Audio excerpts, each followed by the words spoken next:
Une partie de l'Europe continuait de lutter contre des feux de forêt ce week-end. Le point sur la situation dans ce journal.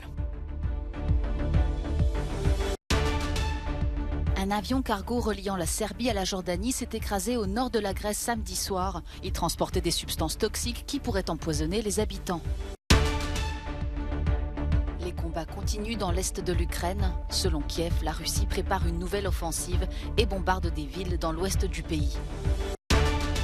Le Parlement de Macédoine du Nord a approuvé ce samedi le compromis permettant l'ouverture des négociations d'adhésion à l'Union européenne. C'est un combat sans relâche pour les soldats du feu.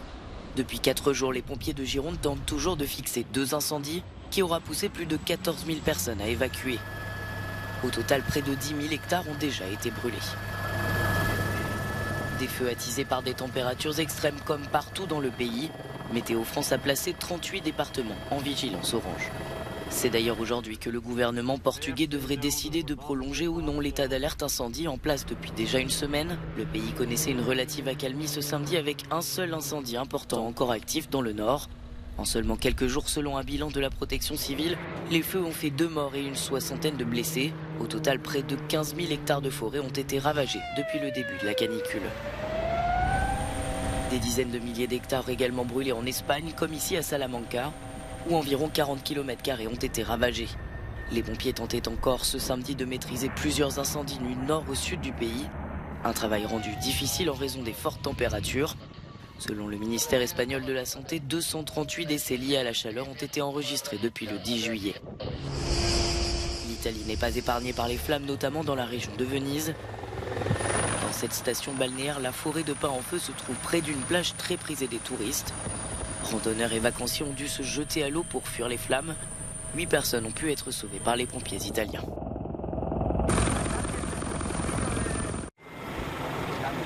Une immense boule de feu et plusieurs explosions. C'est ce que les habitants de Pagaio racontent avoir aperçu samedi soir. Un avion cargo Antonov de fabrication ukrainienne reliant la Serbie à la Jordanie s'est écrasé près de cette commune du nord de la Grèce, tuant tout son équipage. Il transporterait des armes et des munitions, des substances toxiques qui pourraient se propager dans l'air. Les autorités appellent à la plus grande vigilance. À la suite d'une réunion du comité de coordination et en liaison avec le secrétaire général de l'agence de protection civile, une alerte a déjà été envoyée aux habitants des 2 communes d'Antifilippi et de Paléokori, leur conseillant de garder les fenêtres fermées et les systèmes de climatisation éteints.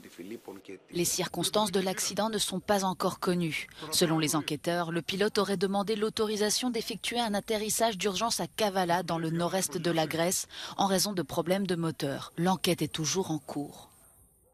Des scènes de destruction, encore et encore. Au 144e jour de l'invasion russe en Ukraine, l'offensive se poursuit. Depuis plusieurs semaines, les bombardements s'intensifient autour de Kharkiv. Chougiv, ville voisine, a pratiquement été rayée de la carte. Cela ne s'arrêtera pas tant que tous les Ukrainiens ne seront pas tués. Pourquoi nous? Juste parce que je suis née en Ukraine? Pourquoi moi? Nous partions paisiblement et ils ont séparé la mère du père, l'enfant de la mère, le frère de la sœur. Les gens sont maintenant dans un hôpital psychiatrique à cause de cette explosion. C'est insupportable. Les forces russes concentrent leurs frappes sur le Donbass, mais attaquent aussi d'autres villes, au centre et à l'ouest du pays. Jeudi dernier, un missile a touché la ville de Vinnytsia, une agglomération du centre de l'Ukraine, jusque-là épargnée par la guerre. 68 personnes ont été blessées et 24 autres retrouvées mortes. Les recherches des victimes sont encore en cours. Le président ukrainien appelle à la résistance. L'Ukraine mène une contre-offensive dans le sud pour récupérer la région de Kherson. L'Ukraine a résisté aux frappes brutales de la Russie. Nous avons déjà réussi à libérer une partie du territoire occupé après le 24 février.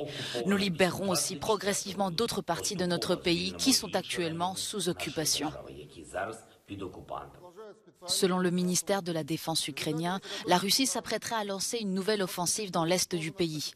Elle utiliserait notamment la centrale nucléaire de Zaporizhzhia comme base de lancement de missiles pour frapper des villes au sud et à l'ouest du pays, jusque-là épargnées par la guerre. Selon le Pentagone, entre 100 et 150 civils seraient morts en Ukraine ces 2 dernières semaines. Une visite qui aura duré moins de 24 heures. Joe Biden a quitté l'Arabie Saoudite ce samedi.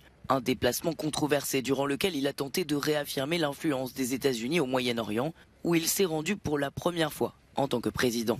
Dans son discours à Jeddah devant un parterre de dirigeants de différents pays du Moyen-Orient, il a indiqué que les États-Unis investissaient pour construire avec eux un meilleur avenir dans la région. Je commence seulement à comprendre à quel point les intérêts américains sont étroitement liés au succès du Moyen-Orient. Nous n'allons pas nous retirer et laisser un vide à combler par la Chine, la Russie ou l'Iran. Nous chercherons à tirer parti de ce moment grâce à un leadership américain actif et fondé sur des principes.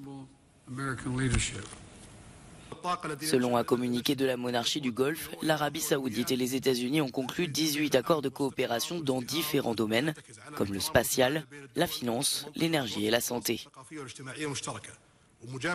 Mais ce qui a marqué les esprits pendant ce voyage, c'est cette image, un président échangeant un chèque du poing avec le prince héritier, accusé par les renseignements américains d'avoir commandité le meurtre du journaliste saoudien Jamal Khashoggi. Joe Biden avait promis de traiter l'Arabie Saoudite comme un paria. Certains activistes ont accusé le président américain de se renier pour quelques barils de pétrole. Le Parlement de Macédoine du Nord a approuvé ce samedi le compromis permettant l'ouverture des négociations d'adhésion à l'Union européenne. Ce compromis, préparé sous la présidence française de l'Union européenne, prévoit de régler un litige historique avec la Bulgarie qui bloquait l'ouverture des négociations d'adhésion. Skopje doit notamment s'engager à modifier sa constitution pour inclure les Bulgares dans les groupes ethniques reconnus et à mettre en œuvre un traité d'amitié de 2017 visant à éradiquer les discours de haine. Ce vote a été unanimement salué par Bruxelles, notamment par la présidente de la Commission européenne Ursula von der Leyen et le président du Conseil européen Charles Michel. Les partis nationalistes nord-macédoniens s'opposent au compromis et dénoncent des risques d'assimilation et de perte d'identité. À vrai dire, je ne suis engagé dans aucun camp, mais je pense que ça sera mieux maintenant. Je ne suis pas du tout satisfait. Je suis macédonien, pas bulgare. Nous sommes macédoniens depuis plusieurs générations. Si quelqu'un veut être bulgare, libre à lui. Moi, je suis macédonien et cet accord est très mauvais pour notre pays. Jusqu'au 24 juin dernier, la Bulgarie bloquait l'ouverture des négociations d'adhésion. Sofia a finalement levé son veto sous condition que ce compromis soit accepté par Skopje.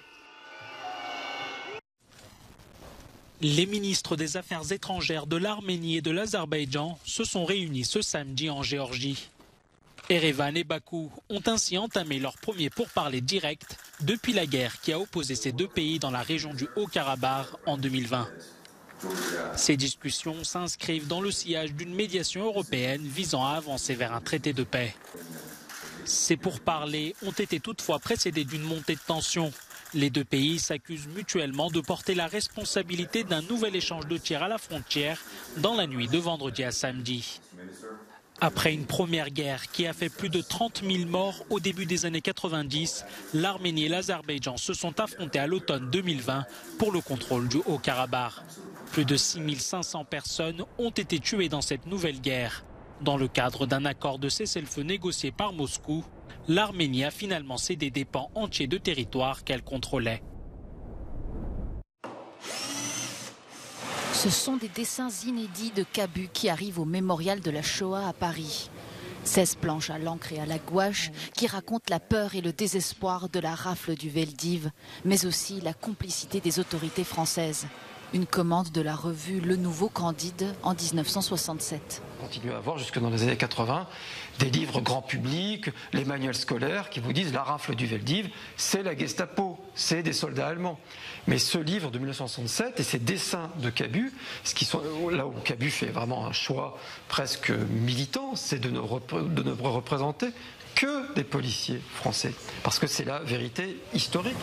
Des 13 000 arrestations en plein Paris les 16 et 17 juillet 1942 aux déportations. Cabu raconte cette opération monstrueuse dans les moindres détails.